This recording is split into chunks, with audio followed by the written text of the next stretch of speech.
अध्यक्ष महोदय, आज मैं अपने एनडीए के गठबंधन को और प्रधानमंत्री जी को मैं धन्यवाद अर्पित करना चाहता हूं कि इस अविश्वास प्रस्ताव पर बोलने का मुझे मौका दिया। लेकिन जो ये दृश्य अध्यक्ष महोदय इस प्रजातंत्र के मंदिर में आज हम देख रहे हैं, जिस प्रजातंत्र के मंदिर में इस देश की संस्कृति, इस देश का सद्भाव,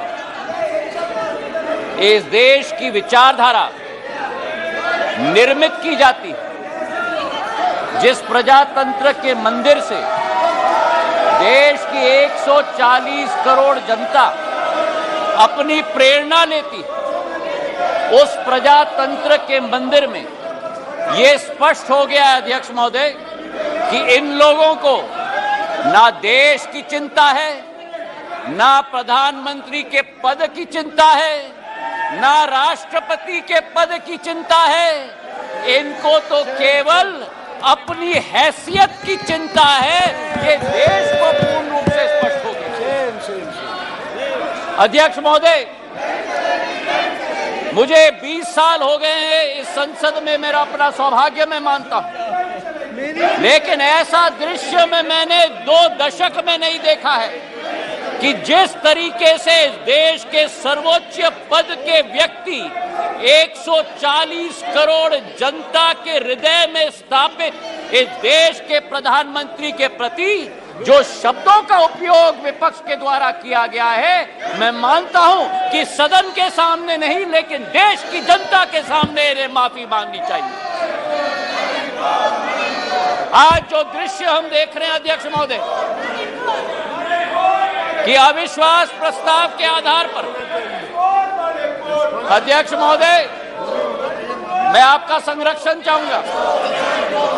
ये बोलने के लिए कभी तैयार हो जाते हैं लेकिन सुनने के लिए तैयार नहीं होते। ना देश की जनता की ठोक कर 2 बार चुनाव में नतीजा हजम करने के लिए तैयार है, ना सदन की बात सुनने के लिए तैयार है। आज जो स्थिति उत्पन्न हुई है अध्यक्ष महोदय, जो अविश्वास प्रस्ताव लाया गया है, सर आपका संरक्षण मैं चाहता हूं, इनको कंट्रोल किया जाए। देश की जनता ने तो अपना पूरा परिणाम इनके चेहरे पे दिखा दिया। जो जनता के सामने नहीं कर पा रहे वो आज सदन में बैठ के कोशिश कर रहे हैं करने के लिए। जो अविश्वास प्रस्ताव इनके द्वारा यहां लाया गया, यह अविश्वास प्रस्ताव मणिपुर की बात नहीं है। मिशन मणिपुर के आड़ में ये अपनी राजनीतिक रोटियां सेकने के लिए आज यहां उपस्थित हुए हैं। पिछले 2 दिन से मैं सुन रहा हूं अध्यक्ष महोदय, हम इनको भी बता दें कि अगर ये इनका वर्ताव रहा तो इनकी बात भी इस प्रजातंत्र के मंदिर में हम सुनने नहीं देंगे। पूर्ण रूप से हम स्पष्ट करना चाहते हैं अध्यक्ष महोदय, जो इस क्षेत्र में और इस सदन में प्रस्तुतिकरण हुई है, ये वो बादल है जो गरजना चाहते हैं लेकिन बरसते नहीं। ये वो बादल है जो चर्चा में रहना चाहते हैं लेकिन चर्चा सुनना नहीं चाहते। अध्यक्ष महोदय, आज अध्यक्ष महोदय ये अविश्वास प्रस्ताव जो लाया गया है, सारे आवश्यक विमर्श एक तरफ रखे गए हैं और इनकी हट एक तरफ है। हमारे देश के प्रधानमंत्री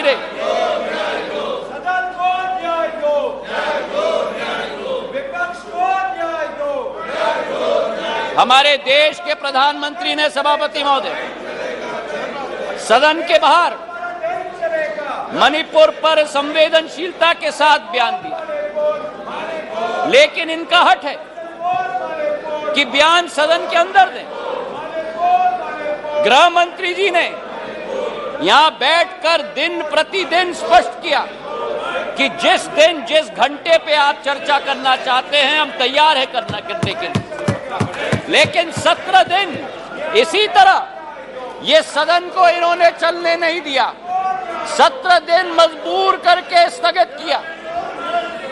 और आज अध्यक्ष सभापति महोदय, मैं स्पष्ट करना चाहता हूं कि जो ये लोग मौन व्रत की बात करते हैं, मैं इनसे पूछना चाहता हूं, 1993 में जब मणिपुर की जातीय हिंसा में 750 लोगों की जान गई थी, तब तत्कालीन प्रधानमंत्री नरसिम्हा राव जी ने सदन के अंदर मौन व्रत क्यों धारण किया था?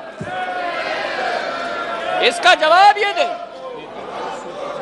और केवल सन 1993 में नहीं, लेकिन 2011 में जब मणिपुर में 123 दिन ब्लॉकेड चला, जातीय हिंसा चली, तब उस समय में भी तत्कालीन प्रधानमंत्री मनमोहन सिंह जी ने सदन के अंदर मौन व्रत क्यों धारण किया था? इसका उत्तर भी ये लोग दें।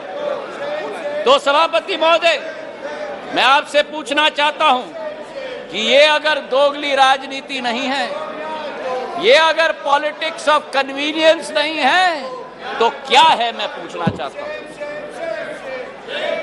आज सभापति महोदय, लोकतांत्रिक व्यवस्था पर मैं इनको भाषण नहीं दूंगा, लेकिन जो इनकी अवसरवादी सोच है, उसका पर्दाफाश पूरे देश के जनता के समक्ष में रखना चाहता हूं।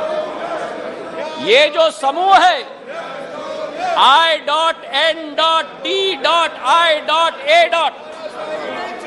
इस समूह में एक प्रोफेसर हैं जो मोरालिटी की बात करते हैं, सिद्धांतों की बात करते हैं, मूल्यों की बात करते हैं, लेकिन प्रतिनिधित्व वो एक ऐसे दल के करते हैं जिन्होंने भ्रष्टाचार की नई कीर्तिमान स्थापित की।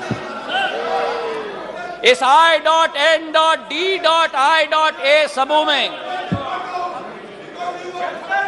एक ऐसी समूह की नेत्री है, जिस समूह की नेत्री सोचती है कि कश्मीर को भारत के साथ जोड़ना सबसे बड़ी भूल है। ये इनका असली चरित्र है। मुझे लगता है आप बहाना ढूंढ रहे हैं बाहर जाने का। ये उचित नहीं है, ये उचित नहीं है। कार्यकर्ता ने आपने अविश्वास प्रस्ताव लाया, उसका उत्तर सुनिए आप। ये बिल्कुल मर्यादाहीन व्यवहार करना, उसके बाद वॉकआउट करना, ये लोकतांत्रिक संसदीय व्यवस्था की दृष्टि से उचित नहीं है। नो, बिल्कुल गलत बात है ये। आपका इस प्रकार से बहाना लेकर के बाहर जाना, ये बिल्कुल संसदीय व्यवस्था का अपमान है। ये बात करवा करके नोट करिए आप लोग, प्लीज। Honourable minister, please.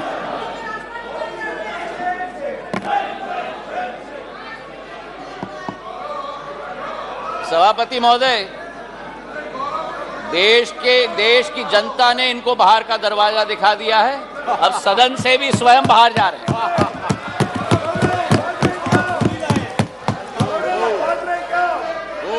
इन्हें तो सभापति महोदय अपने अविश्वास प्रस्ताव पे स्वयं ही विश्वास नहीं है।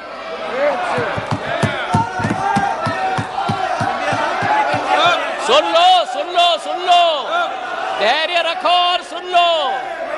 इतने उत्तेजित मत हो। जो देश की जनता ने परिणाम दिया है वो स्वीकार करो। अब सभापति महोदय, इनके जो एक समूह है I.N.D.I.A. घमंडिया समूह, उस समय में समूह में आम आदमी पार्टी के कार्यकर्ता ने स्वयं यूपीए सरकार पर 2G और कोल स्कैम का PI लगवाया, और आज कांग्रेस का हाथ आपके साथ।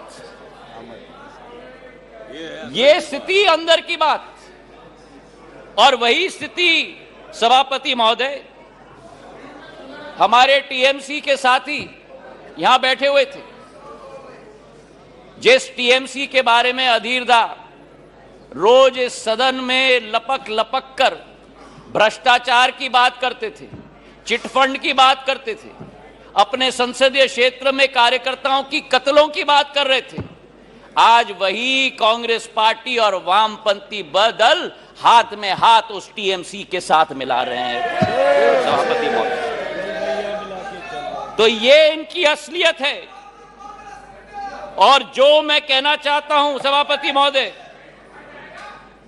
कि अगर इन लोगों को अपने गठबंधन में एक दूसरे के विरोधी होकर भी सत्ता के लालच के साथ पूरे तरीके से कुनबे की तरह साथ में आ रहे हैं।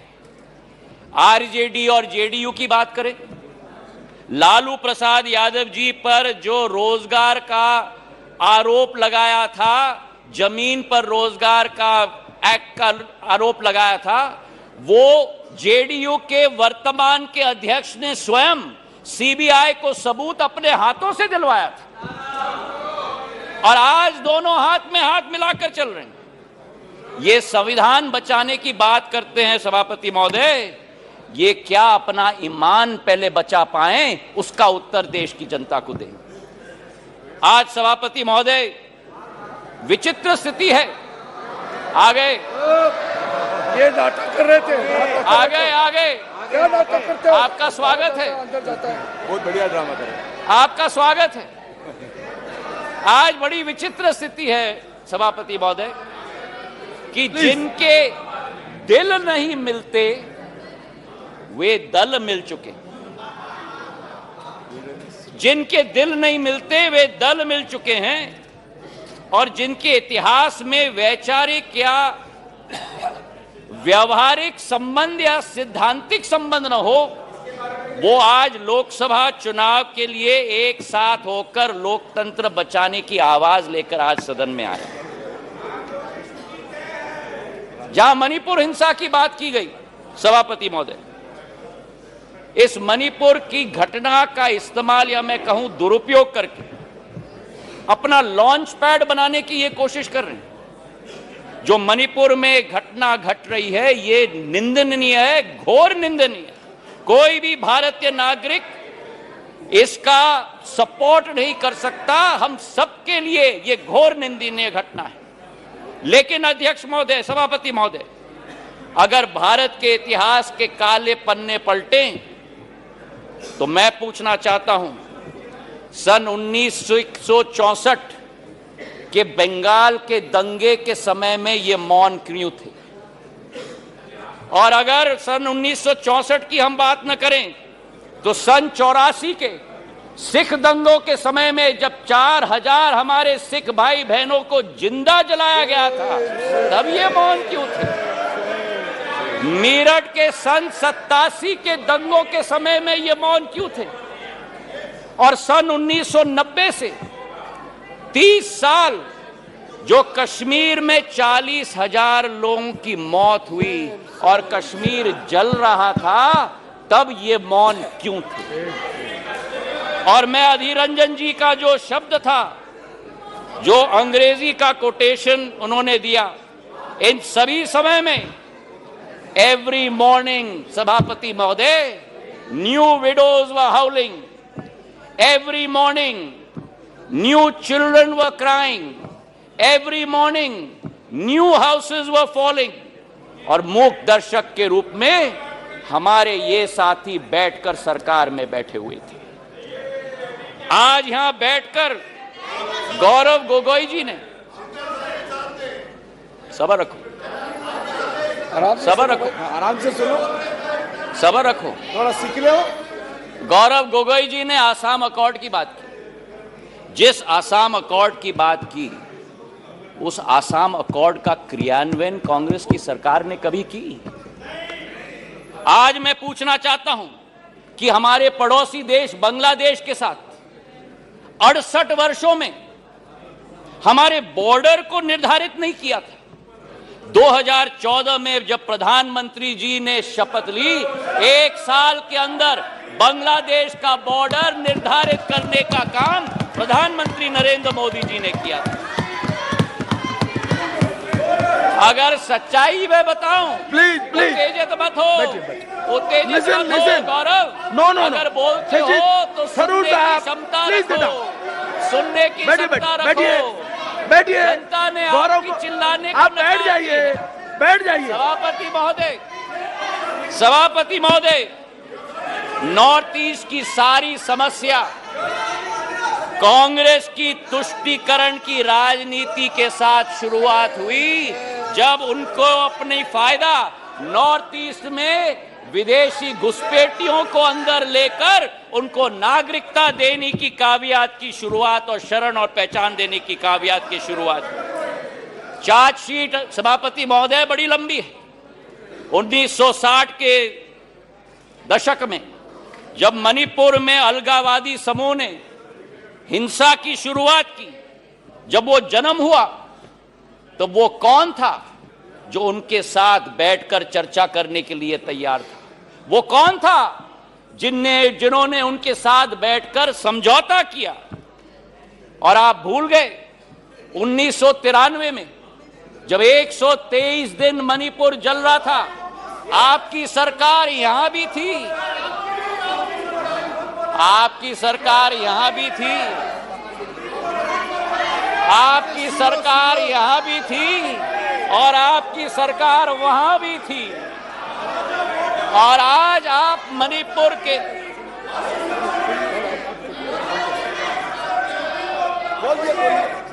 और आज सभापति महोदय अधीर दा उठकर कह रहे थे कि मणिपुर के सांसद क्यों नहीं बोले।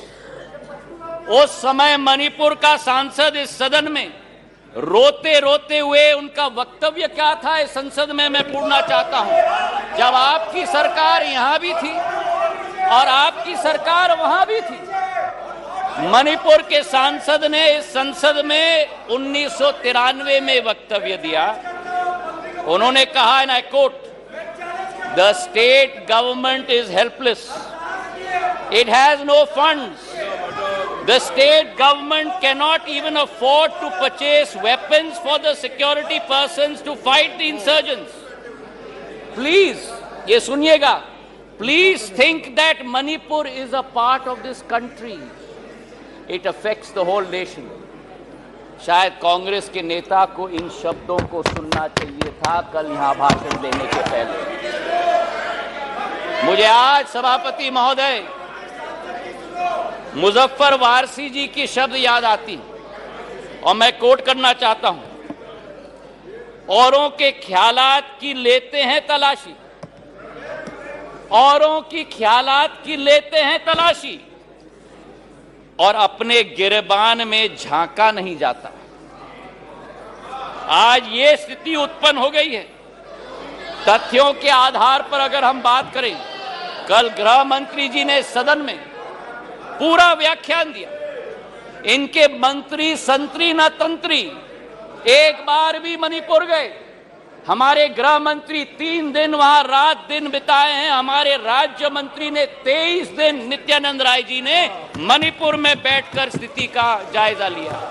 आज राहत राशि वहां पहुंची है, अनाज पहुंचा है, वर्चुअल सिस्टम से स्कूल्स चल रही हैं, आर्मी की फोर्स पहुंची है, इवैक्यूएशन में हम मदद कर रहे हैं। जो भी हम लोग कोशिश कर रहे हैं, और आंकड़े की आप बात करते हो तो आंकड़े की पुष्टि करो।